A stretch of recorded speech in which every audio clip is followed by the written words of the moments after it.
Hi guys, நான் இன்றைக்கி உங்களுக்கு கலங்கு கூட்டு வைக்கிறதுக்கு சொல்லித்தரேன்.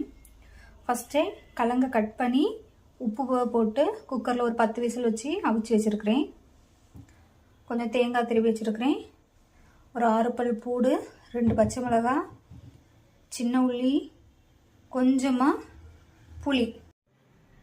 ஃபஸ்ட்டு மிக்ஸி ஜாரில் 2 கைப்பிடி தேங்காய் போட்டிருக்கேன், 6 பல் பூடு போட்டிருக்கேன், கொஞ்சமாக புளி 2 கொட்டை அந்தளவுக்கு புளி போட்டிருக்கேன். 1 ஸ்பூன் நல்ல மிளகு, 1 ஸ்பூன் ஜீரகம், 1.5 ஸ்பூன் சில்லி பவுடர், 1 பிஞ்ச் மஞ்சள் தூள் சேர்த்துருக்கேன். இதெல்லாம் நம்ம நல்லா அரைச்சிட்டு வந்துடலாம். நம்ம மசாலாலாம் மிக்சியில் அரைச்சதுக்கப்புறமா கலந்து நம்ம அவிச்சு வச்சுருந்தோம்ல, அதில் இருந்த தண்ணியெல்லாம் வடிச்சிட்டு இந்த மாதிரி மசிச்சு வச்சுக்கோங்க.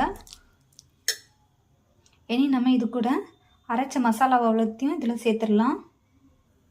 இந்த மாதிரி மசாலாவெல்லாம் நம்ம மிக்ஸ் பண்ணி தேவையான அளவுக்கு தண்ணியும் இதில் ஆட் பண்ணி ரெடியாக வச்சுருக்கலாம். அடுத்ததாக நம்ம அடுப்பில் பேன் வச்சு தாளிக்க தேவையான அளவுக்கு எண்ணெய் ஊற்றி கடுகு உளுந்த பருப்பெல்லாம் போட்டு தாளிக்கலாம். ஆயில் நல்லா ஹீட் ஆனோன்னே கடுகு சேர்த்துருக்கேன். கடுகு நல்லா பொரிஞ்சு வர டைமில் கொஞ்சமாக உளுந்து சேர்த்துருக்கேன். இது கூடவே கொஞ்சமாக ஜீரகம் சேர்த்துருக்கேன். இது கூட இப்போ 2 பச்சை மிளகாய்,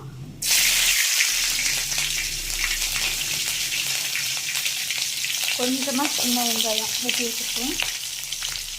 இது கூடவே ஒரு கொத்து கருவேப்பிலை சேர்த்து நல்லா வதக்குங்க.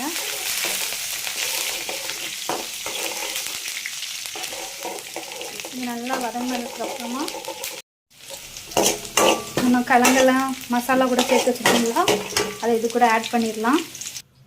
நம்ம எல்லாம் மிக்ஸ் பண்ணியாச்சு.